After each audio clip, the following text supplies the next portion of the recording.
So we have this topic right now, very hot topic now about the issuance of the Adabi cover and the life of the Barzakh. According to the Quran, we have 2 lives and 2 deaths.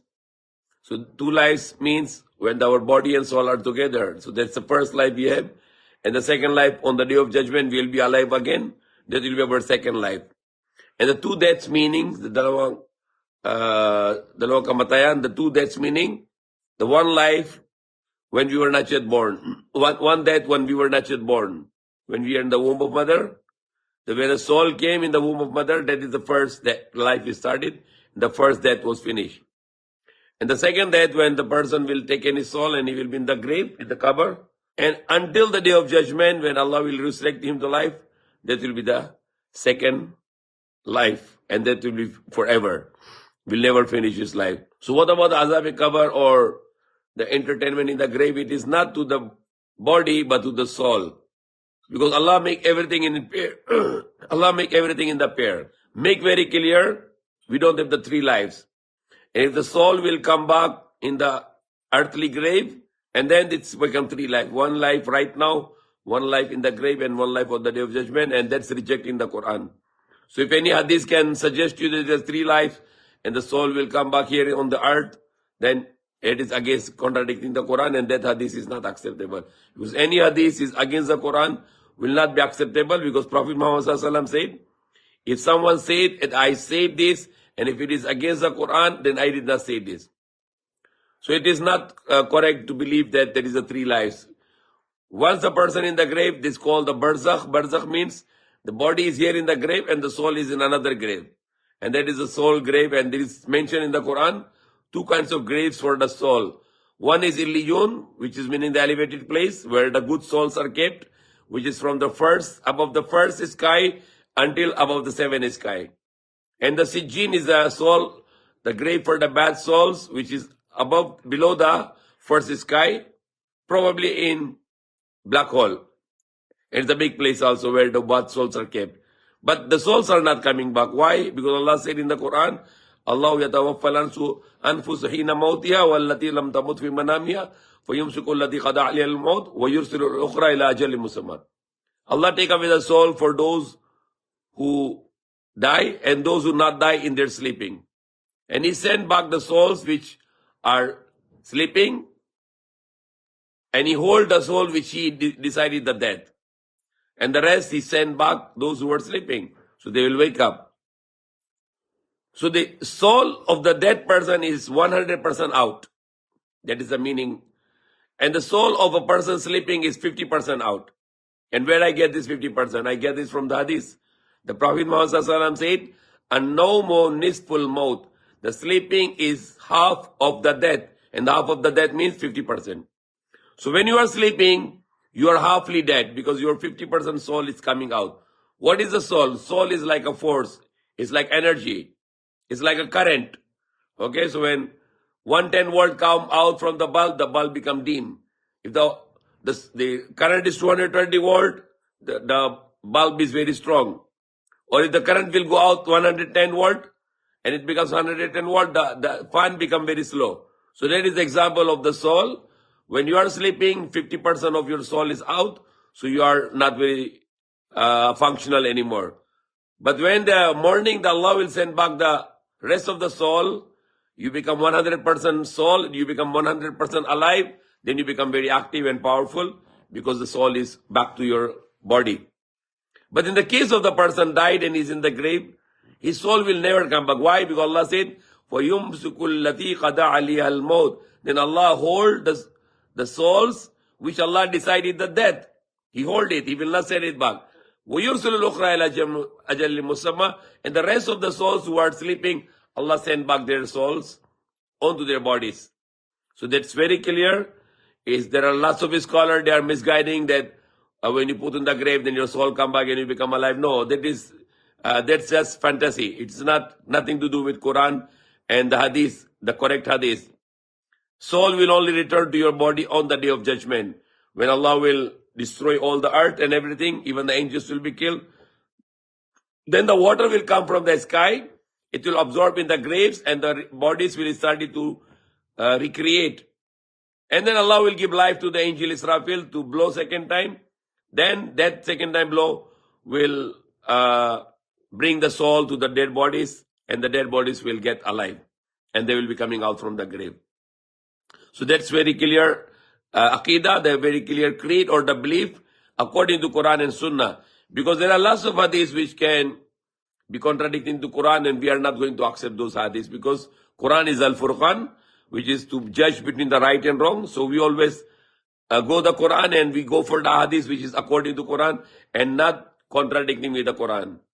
So that is how you can explain. And of course, if Allah, another thing that Allah is Malik Yawmiddin, Allah is the owner of the Day of Judgment. So Allah is going to judge people and to punish on the Day of Judgment after the witnesses. So if Allah will send back the soul in the grave and to start to punish them physically, then why need the Day of Judgment?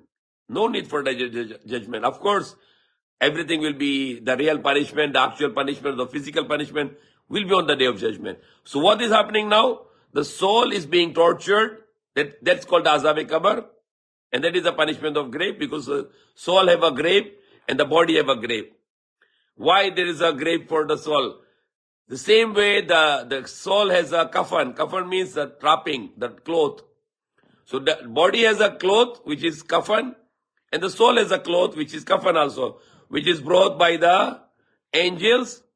If the good soul, angel bring the clean, good smell cloth and wrap that soul in that cloth, and wherever to go to the people say, what is a good soul and what is the good smell of that soul?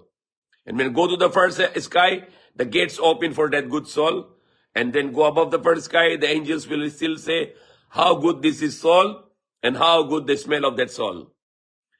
And the other side, when the bad soul will come out, the angels brought them the kafan or the cloth, but dirty, smelly cloth, and they wrap that soul with that cloth.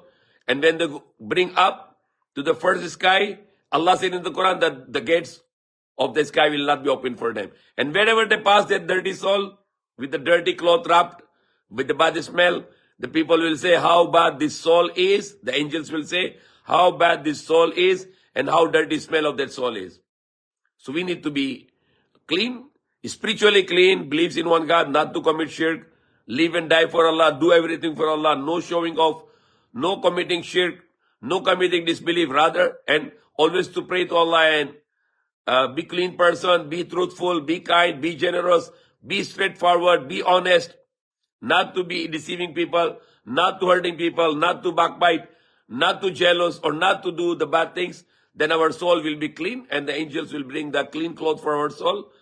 Or other side, go for the dirty life, go for the sinful life, no praying, no fasting, not practicing what Allah command, and do backbiting and fight people and jealous to people and backbite to people, then your soul will be internally dirty, even though how clean your body is, how clean your cloth is, but your internal is dirty because you keep the hatred for the people, you keep the jealousy for the people, you keep the shirk in the heart that you pray to, that you're praying for Allah, but you're showing off to the people. You give charity in your heart, it is just to showing off to the people. That these people are not going to have a clean cloth for themselves, and they will be going in the bad place which is called Sijjin, that those bad souls will keep in Sijjin, and they get the punishment to those souls. And that is called Azab-e-Qabr, to the soul, and not to the body, because body is dead, is going to become dust, and Allah will resurrect the body, and Allah will bring back the soul, and only on the Day of Judgment the souls will come out. And it's very clear in the Quran. Awwalu wa akhiru, the first life and the last life. Never Allah mentioned 3 lives in the Quran. And even there is directly 2 lives and 2 deaths mentioned in the Quran. Surah number 40, the verse number 11. Qalu Rabbana ammatna sanataini wa ahyayta sanataini fa tarafna bi dhunubina fa la khuruj min sabil. Allah said, they will say in the hellfire, oh our Lord, you give us 2 times life and 2 times death. Now we admit our sins. Is there any way to go out from the hell? So it's very clearly in the Quran, 2 lives and 2 deaths. Okay. First death, when we were not yet born, we were scattered in the soil and water. Then our body was gathered in the womb of the mother. And at the 4 months of the pregnancy, the soul comes. That's the first life. And this life will be continued until the angel of death will come and take the soul. And that will be the end of the first life. and the starting of the first death. And that's called Barzakh. Barzakh means this wall between the bodily grave and the grave of the soul. And they were not meet together until ila yawmi yubasun, until the day of raising of the dead, until the day of resurrection. And that is the time our second life will start. So Quran is very clear. There are some hadiths which making, and those hadiths also sometimes need to be explanation. And people are going for the literal meaning and they are misguiding other people and their followers. So be clear, we have 2 lives and 2 deaths, and we don't have any such thing that your soul will come back. Then it becomes 3 lives. Rather, your soul has a grave, and that place is the azabi qabr for the soul. So souls are being tortured, or either the souls are being entertained. Except the souls of the martyrs, the shaheed who killed in the way of Allah, Allah bring their souls in paradise right away. And Allah put their souls in the big birds in paradise. Until the day of judgment, they will be going to enjoy there. So that is very, very clear. You read the Quran, read the authentic hadith. You will never be misguided by those scholars who are giving the wrong ideas and wrong beliefs. And don't die with the wrong beliefs, but die with the right belief. And the right belief you can always get from the Quran. And the hadith which is according to Quran, and not those hadiths which is contradict with the Quran. May Allah guide us. May Allah forgive us.